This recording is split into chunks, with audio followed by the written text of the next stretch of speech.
ये 13 दोष के जीवन में होंगे तो उसको कभी शांति, कभी सुख, कभी ऐश्वर्य ये टिकेगा नहीं और दुर्गति निश्चित हो जाएगी। बहुत ध्यान से सुने।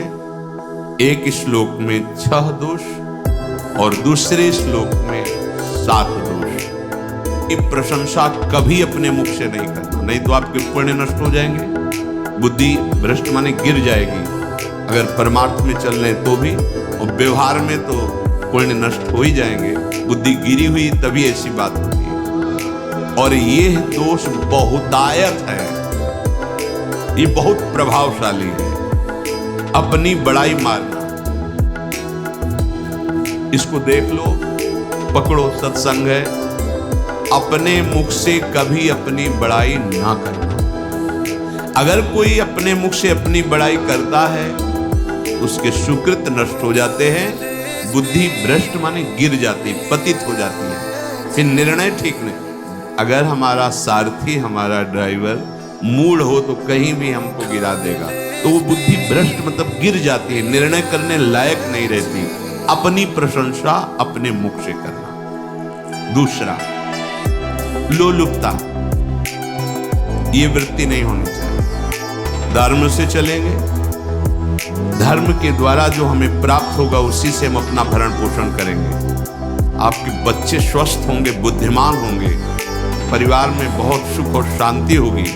भले दीपक की तरह जलो, बहुत काल तक रहेगी। लक्ष्मी जी भी आपके घर में बहुत काल, हम ये नहीं कहते कि बहुत नहीं, जितनी है बहुत सुख शांति से चलोगे। अगर लोलुपता करोगे, हिंसा, छल कपट, व्यभिचार, चोरी, ऐसे धन आ जाए, वो आएगा, लेकिन वो हाइलोजन की तरह आएगा, एकदम प्रकाश और फ्यूज, बिल्कुल अंधकार करके जाएगा। देख लेना, तुम्हारे जो सुख के हेतु हैं, तुम्हारा शरीर, तुम्हारे बच्चे, तुम्हारी पत्नी, तुम्हारा परिवार, उसको देख के तुम रात दिन जलोगे बिना आग के। ऐसे उनके आचरण होंगे, ऐसे उनके अंग होंगे, ऐसे उनके दिमाग होंगे, ऐसा उनका व्यवहार होगा। ये लोलुपता अगर उपासक में या किसी में है तो उसको नष्ट कर देती है। सावधान। तीसरा, यदि आपका अपमान होता है तो आपको उसे सहन करना होगा, उससे आपके पाप नष्ट हो जाएंगे। जो तनिक सा भी अपमान होने पर बहुत क्रोध करके दूसरे का अपकार करने लगता है, ये आपका पतन करा देगा, ये आपको फंसा देगा, हृदय जलेगा, अर्थव्यवस्था नष्ट होगी, पूरा परिवार दुखी होगा। जरा सा अपमान की संभावना में आप किसी से भी भिड़ गए, किसी से भी, वो ये प्रवृत्ति आपका पतन कर देगी। उपासक में तो अपमान सहना अमृत है, नीचा अपमानम शुद्धा, पर व्यवहार में भी ज्यादा उत्तेजित मत होइएगा। ये तो कुछ मिनट की बात है, अगर आपने उसे मारा पीटा, रिपोर्ट हुई कानून की, ओ फंसते चले जाओगे, अर्थ जाएगा, समय जाएगा, चिंतन जाएगा, बहुत तरह से हानि हो जाएगी। अगर आप सह गए तो आपका सहना उसके लिए आग बन जाएगा। उमा क्षमा साप होते भारी, तुम्हें दंड देने की जरूरत नहीं, उसका एक कर्म ही उसे दंड दे देगा। आप शांत हो जाइए, आप सत्संगी हैं, आप शांत रहिए। चौथा, निरंतर क्रोध और उसका चिंतन। बैठे बैठे बस द्वेषियों का चिंतन ही हो रहा है, अंदर क्रोध का चिंतन और द्वेषियों का चिंतन ही हो रहा है। द्वेष भरी बातें, द्वेष भरे क्रियाएं, उन्हीं का चिंतन करके जलते रहना क्रोध से। उपासक को तो क्रोध करना ही नहीं चाहिए, बहुत शांत। ठीक है, अभ्यास में कभी क्रोध हो सकता है, उसको फिर समन करो, अंदर से प्रायश्चित, जैसा कि अब गलती हुई, आगे नहीं करेंगे। और व्यवहार में भी क्रोध को आप पीना सीखें। अगर बार बार आपका क्रोध प्रकट होता ही रहेगा, आपका स्वभाव बिगड़ जाएगा, आपके पुण्य नष्ट हो जाएंगे और आपका जीवन नष्ट हो जाएगा। देने वाला उतना दे देगा, आपको आनंदित रहो, पैसा खर्चा सब, पूरे जीवन का विध्वंस मचा दिया क्रोध ने। कहीं भी आप देखो किसी से क्रोध करके देखो, फिर देखो तुम्हारा भजन चल रहा है, तुम्हारी वो आनंद वृत्ति है नहीं, जलोगे और वो जलन और गुस्सा दिलाएगी और वो बैठे बैठे जलो नहीं। ये क्रोध जो है ये चाहे व्यवहार में हो चाहे परमार्थ में, दोनों की हानि करने वाला है।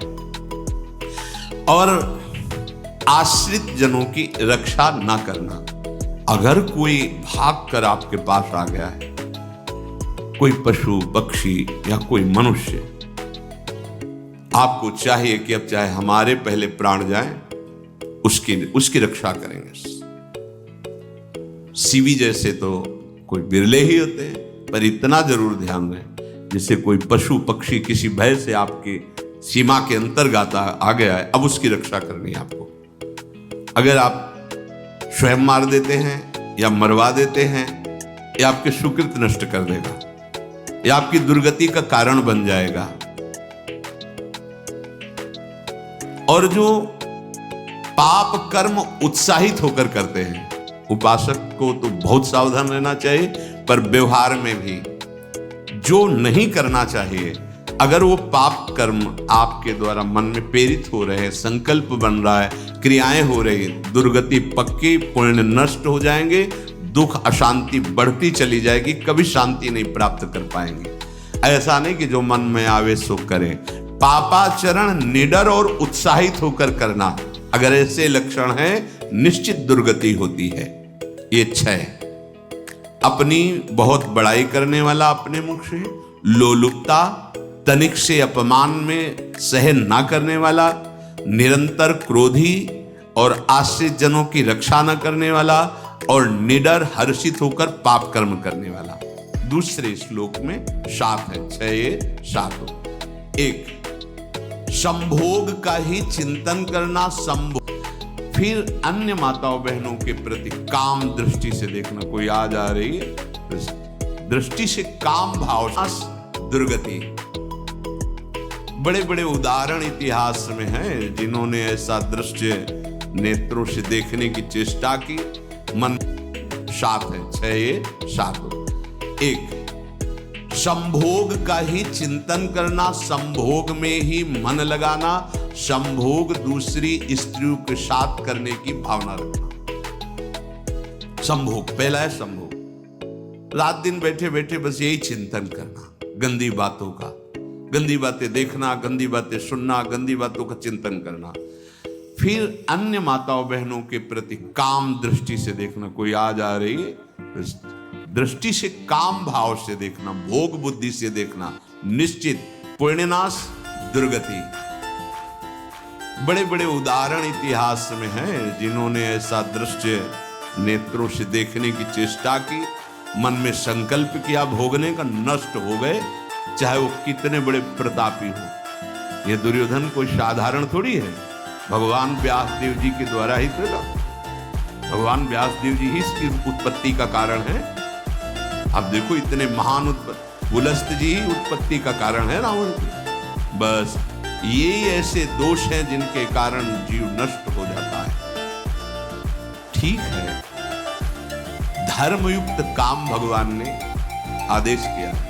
आपका पाणिग्रहण संस्कार हो गया है, संतानोत्पत्ति की भावना से कुछ पवित्र तिथियों का त्याग करते हुए चर्चा में हुई है। एक नियम है, एक आदेश है शास्त्र का। आप बहुत काम प्रवृत्ति वाले हैं तो प्रत्येक मास में जब माताएं बहनें पवित्र हो जाती मासिक धर्म से, तो जिनका पाणिग्रहण आपने किया, जो पत्नी स्वरूप है, वो ठीक है। वहां भी बार बार के लिए व्यभिचार प्रवृत्ति के लिए शास्त्र आदेश नहीं करता, संयम पूर्वक, और उसका चिंतन नहीं करना। पाणिग्रहण संस्कार है, घर में विराजमान है, एक संयम, एक नियम के अनुसार उसका चिंतन तो फिर भ्रष्ट कर देगा।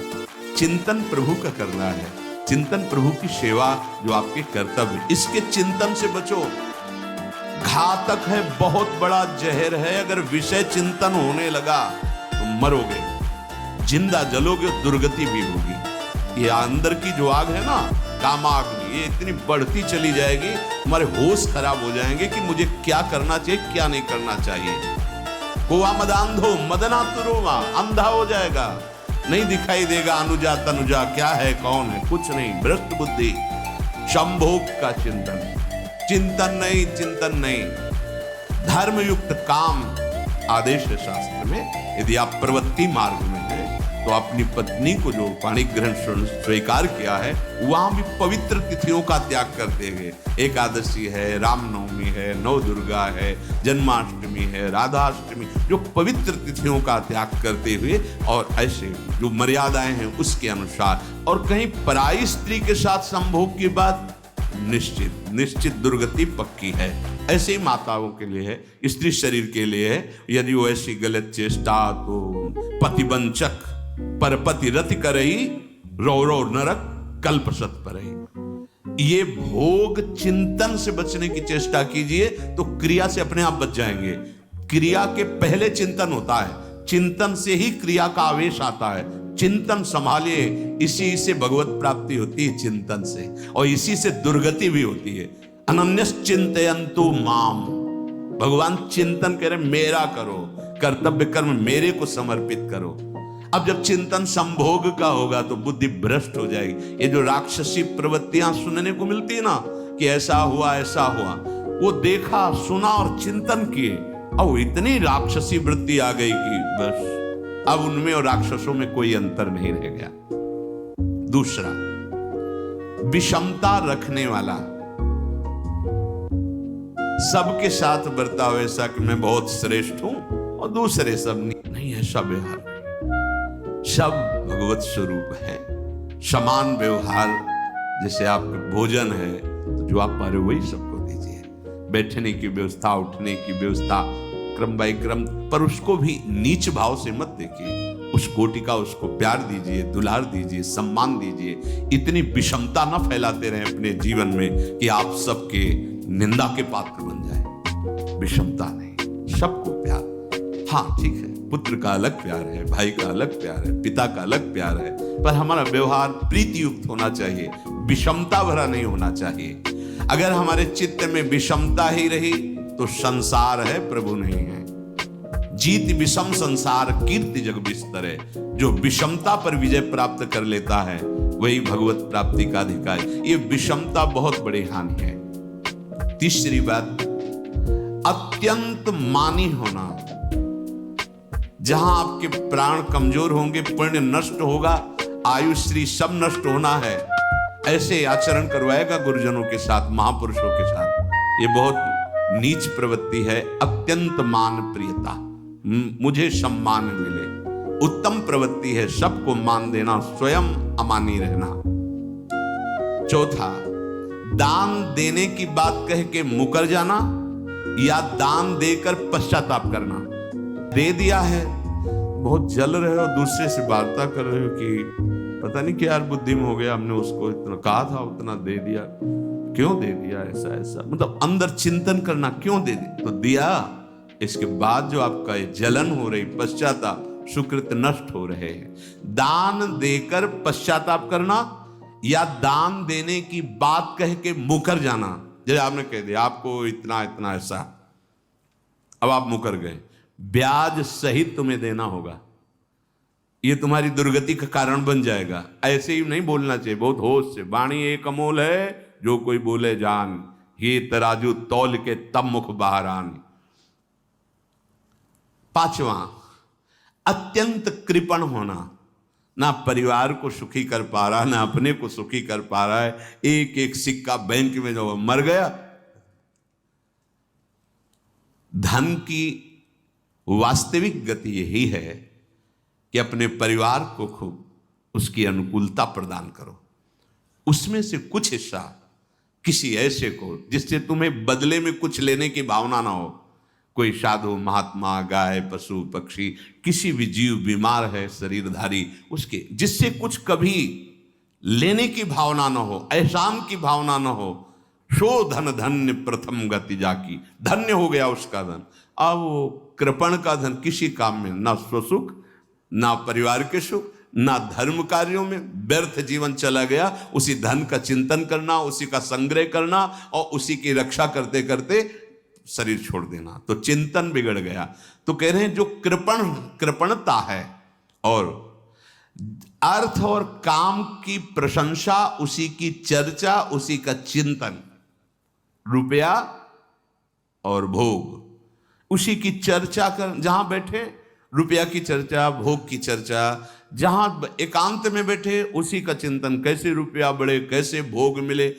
और अगर अवसर मिला तो रुपया अधर्म से आवे चाहे धर्म से, उसको इसकी कोई परवाह नहीं। भोग चाहे धर्म से हो चाहे अधर्म से, जिसका अर्थ और काम भोग ही चिंतन है वो धर्म नहीं। जिसका धर्म चिंतन का विषय है तो अर्थ और काम भी ऐसा होगा जो मोक्ष प्रदान करने वाला हो। धर्म, अर्थ, काम, मोक्ष। और जो बालक, स्त्री, पागल, असहाय, जो इनकी रक्षा न करके इनकी हानि करता है, दुर्गति निश्चित है। माना आपकी पत्नी है, उसका स्वभाव बिगड़ा हुआ है, क्रोधी है, कटु वचन बोल, लेकिन आपके ही प्रारब्ध के लिए, माना आपका पति ऐसा स्वभाव वाला है, पर आपके ही प्रारब्ध से तो संयोग बना है आकर, अब इसका निर्वाह कर ले जाओ तो पवित्र हो जाओगे दोनों। और अगर झगड़ा और लड़ाई और मारपीट और कहीं हिंसादि के रूप में उतर गए तो फिर और करनी बिगड़ गई।